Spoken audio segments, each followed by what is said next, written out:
जय हिंद, वंदे मातरम, भारत माता की जय। राष्ट्रवाद की बात प्रहार के साथ आप सभी का हार्दिक स्वागत।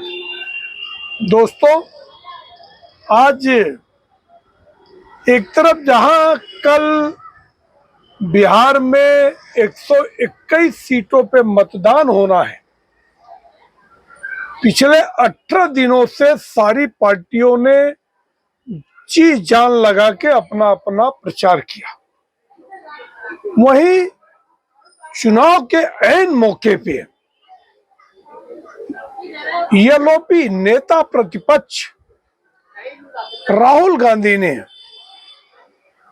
प्रेस कॉन्फ्रेंस करके जो वोट चोरी का मुद्दा लगाया है, ये बेहद ही सनसनीखेज है। मतलब राहुल गांधी को लगता है कि मुझे मोदी सरकार अरेस्ट करे और मुझे जेल में भेज दे। शायद वही एक मुद्दा बचा है कि हो सकता है कि मेरा कुछ रिवाइव हो जाए, मैं वापसी हो जाए। मगर नरेंद्र मोदी है कि वो ऐसा भी करने वाले नहीं है। कितना कुछ भी कर ले, ये एक छुट्टू साढ़ जैसा उत्तर प्रदेश में योगी आदित्यनाथ सरकार के आने के बाद गोवंशों का वध होना बंद हो गया और वो छुट्टू साढ़ चाहे जिसके खेतों में जाके खाते हैं और मारने जाए तो दौड़ा के मारते भी हैं, कितने लोगों की जान भी ले लेते। तो क्या वही छुट्टू साढ़ हो गए हैं राहुल गांधी कि इनके ऊपर कोई अंकुश नहीं रह गया है, कोई डर नहीं है? मतलब अभी भी एक गांधी खानदान का जो वर्चस्व है कि इनके नाना, इनकी दादी, इनकी पिताजी और इनके द्वारा बनाए गए मनमोहन जैसे प्रधानमंत्री रहे हैं, तो उसका फायदा राहुल गांधी को आखिर कब तक मिलेगा? या इसके पीछे भारतीय जनता पार्टी की स्ट्रेटेजी है कि हमारे सबसे बड़े स्टार प्रचारक के रूप में राहुल गांधी काम करते हैं? तो राहुल गांधी ने जो आरोप लगाया कि ब्राजीलियन फोटो एक जैसे लगाए जाते हैं, तो मैं पूरे दुनिया के लोगों से अपील करना चाहता हूं कि आप हमारे कमेंट सेक्शन में जो भी हमारा वीडियो देखते हैं, कमेंट सेक्शन में आए। कभी मैंने तो नहीं देखा कि हमारे वोटर आईडी के सामने दूसरा किसी का वोटर आईडी हो। मैंने बीच में अपना फोटो बदला है, तो अभी मुझे बदला हुआ नया फोटो मिला, तो मुझे तो इस बात में बिल्कुल असमंजस नहीं है। मैं एकदम क्लेरिफिकेशन से कहता हूं कि आज दिन तक ऐसा नहीं हुआ। दूसरा, जब से वीवीपैट का मिलान होना शुरू हुआ, हम भी वोट देते हैं तो हम 1 सेकंड खड़े होके जो उसमें हमारी फोटो दिखती है कि हमने जिस उम्मीदवार को दिया है, क्या उसको ही गया कि दूसरे को गया। मगर ये इसके पहले कहे कि वोट किसको भी दो, भारतीय जनता पार्टी को चला जाता है, कमल को चला जाता है। सारे आरोप निराधार हुए।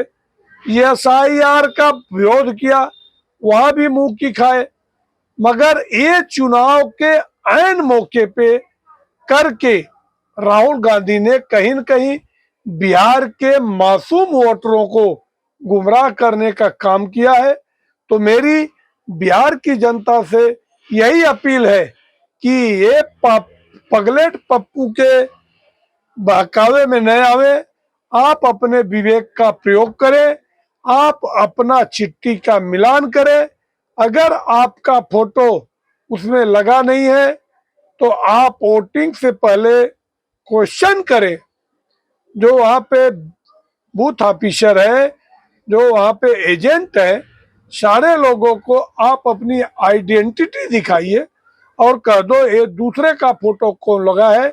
और अगर किसी का वोटिंग पहले हो जाता है तो उसे जरूर चुनाव ऑफिसर के पास, जो पीठासीन ऑफिसर होते हैं, उनके पास जरूर अपनी शिकायत करनी चाहिए, क्योंकि ये आपका मौलिक अधिकार है। That is your fundamental right और nobody can give your contest your vote, it's your fundamental right.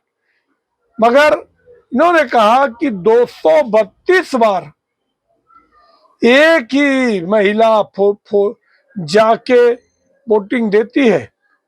आप बताइए 2-3 सेकंड में कोई वोट होता है? एक व्यक्ति 232 वोट एक ही शर्त पे दे सकता है कि जैसा पहले बूथ कैप्चरिंग हुआ करता था। मैं तो मेरी जवानी में देखा हुआ है कि खटाखट खटाखट खटाखट लोग ठोक के डाल देते थे, जिसकी लाठी उसकी भैंस वाली कहावत थी। मगर जब से ईवीएम आया और अब कोई वोट किसी का नहीं डालता है। हम लोगों के जानकारी में होता था कि छोटी जातियों का, गरीबों का, दलितों का वोट लोग दादागिरी पे आके डाल देते थे। मगर अब तो ऐसी व्यवस्था हो गई कि बिना सब कुछ मैच के कोई किसी का वोट नहीं दे सकता। हाँ, थोड़ा बहुत है कि महिलाएं दूसरी महिलाओं का वोट डाल देती हैं, ये तो अभी भी थोड़ा बहुत वोट चोरी हो ही रहा है। इस पे मैं कोई गारंटी नहीं दे सकता कि नहीं हो सकता। मगर जो राहुल गांधी ने कहा है कि हरियाणा में एक ही गांव है रैया, वहां पे 2010 में प्रचंड बहुमत से 2666 वोट से कांग्रेस जीती थी। 2015 में वहां पे कितने वोट से जीती थी? मात्र 3 वोट से जीती थी। मगर 2019 में चुनाव हार गई कांग्रेस।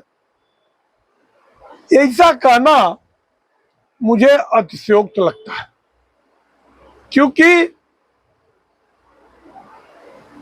वोट जो है, जनता लोगों के काम से प्रभावित होकर आज जो डेवलपमेंट नरेंद्र मोदी ने किया है उसको देखते हुए जनता बीजेपी और उसके सहयोगियों को वोट दे रही। हरियाणा में कांग्रेस के हारने का सबसे बड़ा वजह था कि कुमारी शैलजा को जिस हिसाब से अपमानित किया गया था, ये छोटे छोटे बच्चे भी जानते हैं कि कुमारी शैलजा चुनाव लड़ना चाहती थी। वो वहां का प्रतिनिधित्व करके वो एक सीनियर लीडर है, जो कि अभी भी वो सांसद है, अच्छे खासे मार्जिन से जीती है, केंद्रीय मंत्री रह चुकी है। मगर उनको हुड्डा के सामने नतमस्तक कर दिया गया और उनको टिकट भी नहीं दिया गया। अंत में उन्होंने रो दिया, एक दलित का रो देना, गैर जाट का, क्योंकि हरियाणा में कांग्रेस जाट के अलावा किसी दूसरे को बना नहीं सकती। या जैसे पंजाब में बनाया भी चन्नी को, तो चन्नी ने चन दिया, चाट गए, कुछ फायदा नहीं हुआ। और अगर अमरिंदर सिंह को हटाते नहीं तो शायद वो जीता हुआ चुनाव था, क्योंकि किसानों का जो आंदोलन हुआ वो भी अमरिंदर सिंह के द्वारा प्रायोजित ही था। मगर दो जन के बीच में लड़ाई, एक नवजोत सिंह सिद्धू और एक दूसरे नेता के बीच में जो लगातार होता रहा, उसका नतीजा ये हुआ कि जीती बाजी भी कांग्रेस हार गई। तो आज ये बहुत दुर्भाग्यपूर्ण है। मैं तो कहता हूं सिर्फ आके इलेक्शन कमीशन इस पे अपने पक्ष न रखे, उल्टा राहुल गांधी के ऊपर कोई सख्त एक्शन लेने का समय आ गया है।